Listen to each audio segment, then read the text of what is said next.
दोस्तों नमस्कार। आजकल केदारनाथ विधानसभा उपचुनाव की चर्चा काफ़ी जोरों से है और हर कोई यही अनुमान लगाने का प्रयास कर रहा है कि आखिर किसका पलड़ा भारी है, कौन केदारनाथ विधानसभा उपचुनाव को जीत सकता है। लेकिन केदारनाथ विधानसभा उपचुनाव न सिर्फ किसी पार्टी, किसी प्रत्याशी के जीत के लिए महत्वपूर्ण है, बल्कि उत्तराखंड की जनता के लिए भी महत्वपूर्ण है, उत्तराखंड के मूल निवासियों के लिए भी महत्वपूर्ण है।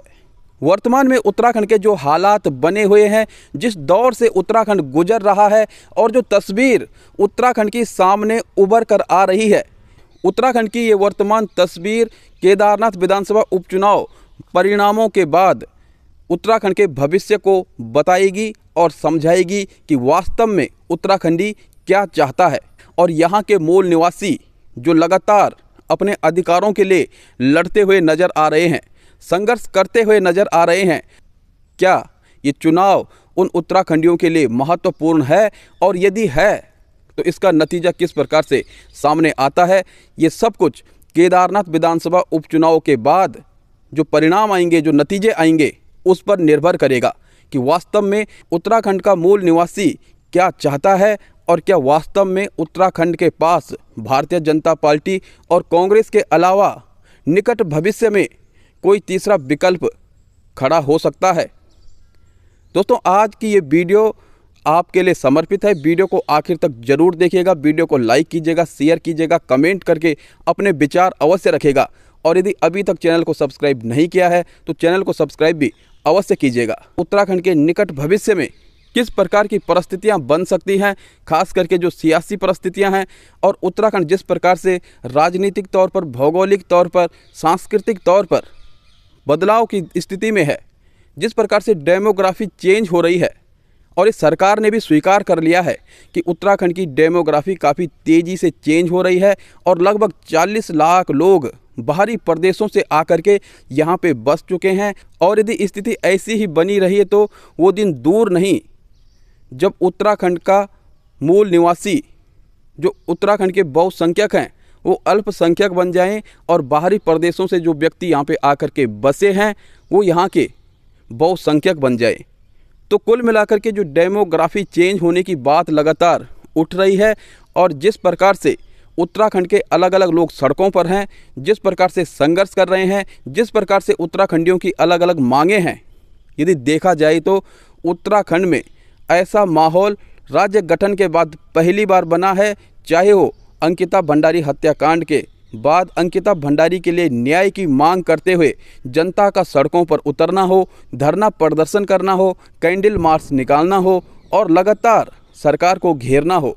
साथ ही सरकारी नौकरियों में जिस प्रकार से धांधली हुई, जिस प्रकार से बेरोजगार संघ सामने आया और कई भ्रष्टाचारों का खुलासा हुआ और इसमें संलिग्ध कई लोगों की गिरफ्तारी हुई, और लगातार उत्तराखंड बेरोजगार संघ के युवा आंदोलित हैं, लगातार धरना प्रदर्शन कर रहे हैं, और कई सारे मुद्दों पर उत्तराखंड बेरोजगार संघ जिस प्रकार से मुखर है, तो कहीं ना कहीं एक दृश्य ये भी नज़र आता है। साथ ही साथ भू कानून मूल निवास के लिए लगातार उत्तराखंडी आवाज़ उठा रहे हैं, और जिस प्रकार से डेमोग्राफी चेंज होने की बात की जा रही है, तो भू कानून और मूल निवास आज उत्तराखंडी काफ़ी महत्वपूर्ण समझ रहे हैं। उत्तराखंड में त्रिवेंद्र रावत की सरकार के दौरान भू कानून को काफ़ी सरलता से रखा गया था, और बाहरी लोगों ने जिस प्रकार से यहाँ पे ज़मीनें खरीदी, जिस प्रकार से धीरे धीरे यहाँ का जो मूल निवासी है वो कमज़ोर हो रहा है और बाहरी प्रदेश से आए हुए व्यक्ति यहाँ पे मजबूत हो रहे हैं। मूल निवास 1950 उत्तराखंड के मूल निवासियों का अधिकार है। मूल निवास को समाप्त करके स्थायी निवास ही यहाँ पे रखा गया, और कहीं ना कहीं ये उत्तराखंडियों के साथ एक छलावा था, एक खिलवाड़ था। और यदि यही स्थिति रहे तो उत्तराखंड के मूल निवासियों के अस्तित्व को खतरा है, उत्तराखंड को खतरा है। और जिस प्रकार से लगातार कई सारे आंकड़े सामने आ रहे हैं, हम आंकड़ों पर नहीं जाएंगे, लेकिन जिस प्रकार से मसूरी के जॉर्ज एवरेस्ट में 142 एकड़ ज़मीन किसी कंपनी को दे दी गई सालाना 1 करोड़ के किराए पर, और ऐसे ऐसे अनेकों स्थानों पर विकास के नाम पर जिस प्रकार से उत्तराखंड की ज़मीनों को बेचा जा रहा है, लीज पर दिया जा रहा है, भारतीय जनता पार्टी कांग्रेस पर और कांग्रेस भारतीय जनता पार्टी पर समय समय पर निशाना साधते हुए आई है। सत्ताधारी भाजपा और विपक्ष कांग्रेस अपने राजनीतिक महत्वाकांक्षा के लिए एक दूसरे पर निशाना साध सकते हैं, एक दूसरे को घेर सकते हैं और अलग अलग मुद्दों का सहारा लेकर के अपनी राजनीति, अपनी सियासत को चमका सकते हैं।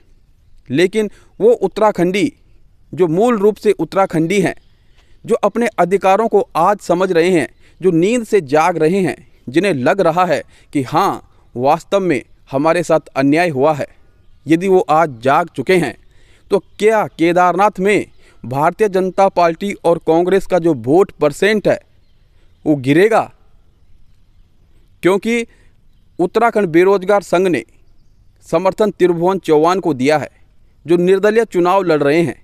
उत्तराखंड बेरोजगार संघ ने उत्तराखंड में सरकारी नौकरियों में जिस प्रकार से धांधली हो रही थी उसका लगातार खुलासा किया और कई सारे लोगों को जो अपराधी थे उसमें, जिन्होंने पेपर लीक मामले में, जिन्होंने सरकारी नौकरियों में धांधली की, उन्हें सलाखों के पीछे जाना पड़ा। और कहीं ना कहीं बेरोजगार संघ के संघर्ष के कारण ही उत्तराखंड में नकल विरोधी कानून बना। और वही बेरोजगार संघ जिसने इन सब बातों का खुलासा किया, जिन्होंने युवाओं के भविष्य को सही दिशा में पहुंचाने के लिए संघर्ष किया, जिनके साथ हजारों युवा और युवाओं के अभिभावक जुड़े हुए हैं, वो बेरोजगार संघ केदारनाथ में त्रिभुवन चौहान को अपना समर्थन दे रहा है। तो क्या केदारनाथ की जनता, केदारनाथ विधानसभा क्षेत्र के लोग त्रिभुवन चौहान को समर्थन देंगे? क्योंकि उत्तराखंड की जो तस्वीर है, वर्तमान तस्वीर जो उभर कर आ रही है, जो देखी जा रही है, जिस पर चिंता जताई जा रही है, जो बार बार जनता के सामने दर्शाई जा रही है, अनेकों सामाजिक कार्यकर्ता, समाज सेवी, अनेकों सामाजिक संगठन जिसे रह रहकर कह कर लोगों को बताने और जताने का प्रयास कर रहे हैं कि उत्तराखंड की स्थिति दिन प्रतिदिन बिगड़ती चली जा रही है। और यदि स्थिति ऐसी ही रही तो वो दिन दूर नहीं जब उत्तराखंड का मूल निवासी उत्तराखंड में किसी गुलाम की तरह रहेगा और बाहरी लोग यहाँ पर आकर के, यहाँ पर बस करके, यहाँ पर अपने उद्योगों को खोल करके, अपनी मनमानी करके उत्तराखंड के अस्तित्व पर एक बड़ा निशाना साधेंगे।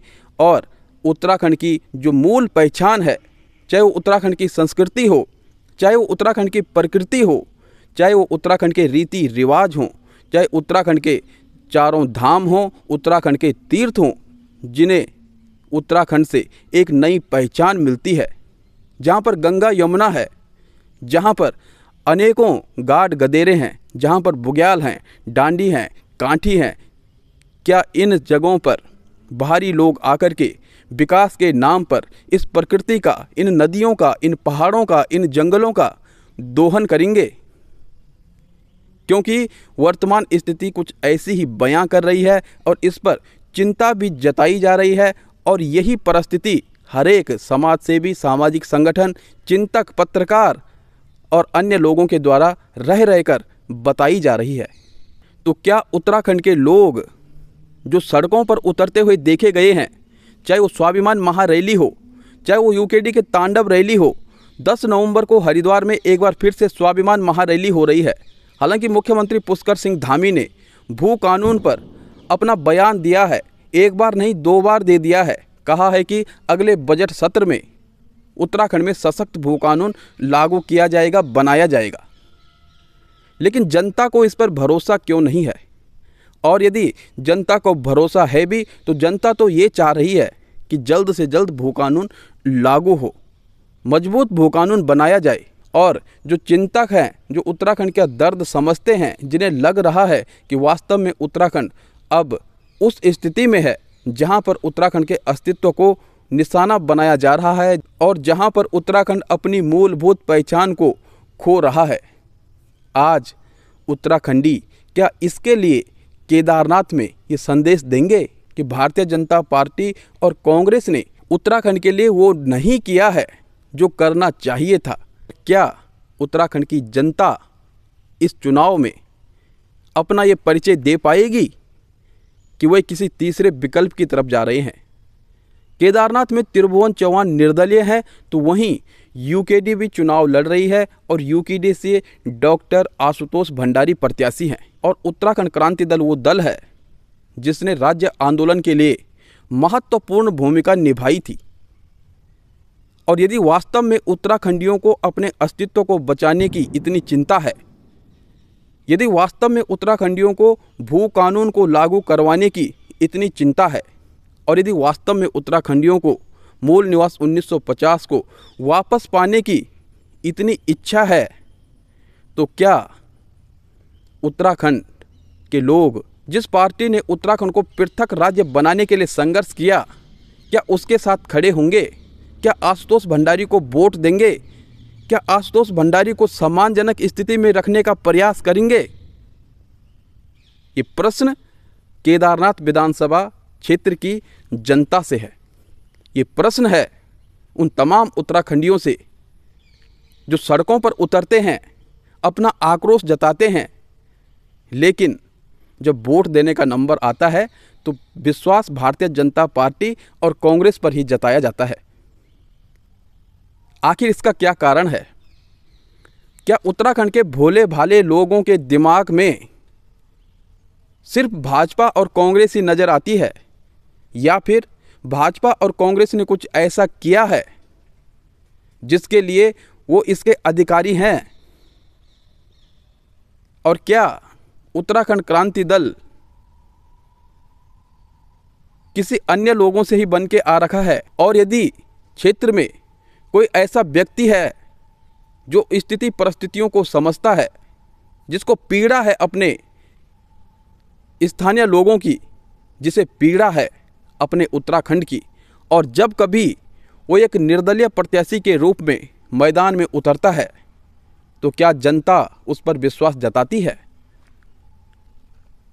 आज उत्तराखंड के प्रत्येक तीसरे व्यक्ति से यदि पूछा जाए तो हर किसी को मालूम है कि उत्तराखंड अपनी संस्कृति खो रहा है, उत्तराखंड अपनी प्रकृति खो रहा है, उत्तराखंड अपनी परंपराओं को खो रहा है, उत्तराखंड अपने सुख चैन को खो रहा है, रोजगार को खो रहा है, जल जमीन जंगल अपने संसाधनों को खो रहा है। और जो हक, जो अधिकार, जो स्वतंत्रता हमें इस प्रकृति के बीच में रह करके होती थी या होती है, यदि यही स्थिति रहे तो निकट भविष्य में हो सके उत्तराखंडियों को अपने घर जाने के लिए भी टैक्स चुकाना पड़े, हो सके उत्तराखंडियों को अपने गांव जाने के लिए यदि बीच में कोई जंगल पड़ता है, कोई पहाड़ पड़ता है, कोई बहुत अच्छा व्यू पॉइंट पड़ता है, तो वहाँ से गुजरने के लिए टैक्स देना पड़े, टोल देना पड़े। और यकीनन ये स्थिति बनती चली जा रही है। और यदि आज भी उत्तराखंड के लोग नहीं समझ पा रहे हैं, हालांकि भारतीय जनता पार्टी और कांग्रेस के बीच जो नेता हैं, जो लीडर हैं, वो भी उत्तराखंड के मूल निवासी ही हैं, भले ही कुछ लोग बाहर से आकर भी नेता मंत्री बन गए हों, अलग अलग पदों पर हों, लेकिन अधिकांश लोग ऐसे हैं जो उत्तराखंड से हैं। लेकिन कब तक, कैसे और किस तरह से? इसलिए मैंने वीडियो के शुरुआत में कहा कि उत्तराखंड इस समय जिस दौर से गुजर रहा है, जो आक्रोश उत्तराखंड की जनता के बीच में है, जो संघर्ष उत्तराखंड के अनेकों लोग सड़कों पर कर रहे हैं, ये तस्वीर उत्तराखंड की वर्तमान तस्वीर है। और केदारनाथ विधानसभा उपचुनाव इस तस्वीर के भविष्य को निर्धारित करेगा और दर्शाएगा कि वास्तव में उत्तराखंडी कहते क्या हैं, सोचते क्या हैं और करते क्या हैं। तो करनी कथनी किस प्रकार से है, ये भी देखने वाली बात होगी। और कुछ लोग ऐसे भी होंगे जो सिर्फ और सिर्फ सारे माहौल को देख रहे हैं, समझ रहे हैं, और उनका समर्थन न किसी को है, वो बिल्कुल शांत हैं, क्योंकि उनके पास किसी चीज़ की कोई कमी नहीं है। लेकिन ऐसा नहीं है, परिस्थितियां कब बदल जाए इसका मालूम नहीं पड़ता है। और उत्तराखंड जिस दौर से गुजर रहा है, जिस प्रकार से संघर्ष हो रहा है, पक्ष विपक्ष स्वीकार कर रहा है और जनता लगातार आवाज़ उठा रही है,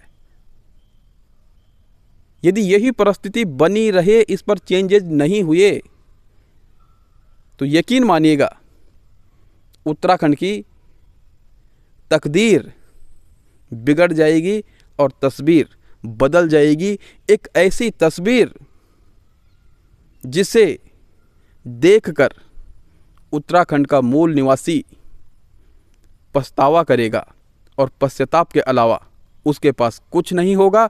और उस दौर में सिर्फ और सिर्फ मायूसी, हताशा, निराशा और अपने आप से शिकायत के अलावा कुछ नहीं बचेगा। दोस्तों, आशा करते हैं कि आपको ये जानकारी, ये वीडियो गंभीर लगी होगी और आपने इस पर ज़रूर सोचा होगा। बहुत से बातों को मैं जिक्र नहीं कर पाया, चाहे वो महिला अपराध से संबंधित हो, जिस प्रकार से नाबालिगों के साथ दुष्कर्म हो रहा है, महिला अपराध बढ़ रहे हैं, जिस प्रकार से उत्तराखंड में गुंडागिर्दी बढ़ रही है, जिस प्रकार से पत्रकारों पर हमला हो रहा है, ऐसे तमाम मुद्दे हैं जिन्हें मैं कवर नहीं कर पाया। लेकिन जो कुछ मैंने कहा है इस पर विचार जरूर कीजिएगा। यदि आप वास्तव में मेरी बातों से सहमत हैं तो वीडियो को लाइक शेयर जरूर कीजिएगा, कमेंट करके अपने विचार अवश्य रखिएगा। यदि कुछ छूट गया हो तो उसके बारे में बताइएगा। और अगर चैनल को सब्सक्राइब नहीं किया है तो चैनल को सब्सक्राइब भी अवश्य कीजिएगा, ताकि समय समय पर आपके बीच आकर के इस प्रकार की बातें हम रख सकें। नेताओं के मैंने बहुत भाषण सुने हैं और समीक्षा भी की है। वास्तव में राजनीति षड्यंत्रों की जननी है। कब कौन किसका अपना बन जाए, कब पराया बन जाए, कब कोई किसी का खेल बिगाड़ दे, ये खेल राजनीति के गलियारों में बना रहेगा। मिलते हैं आपसे एक अगली वीडियो में अगली जानकारी के साथ। तब तक के लिए नमस्कार।